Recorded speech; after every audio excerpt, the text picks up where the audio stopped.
செங்கையில் மான் தூக்கி சிவந்த மழுவும் தூக்கி அங்கத்தில் ஒரு பெண்ணை அனுதீனமும் தூக்கி கங்கையும் திங்களையும் கடித்த சடையில் தூக்கி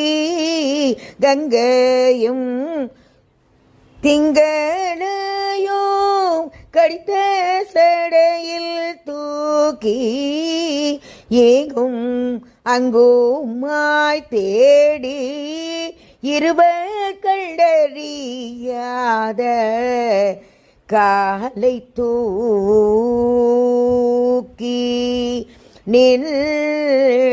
நின்றாடும்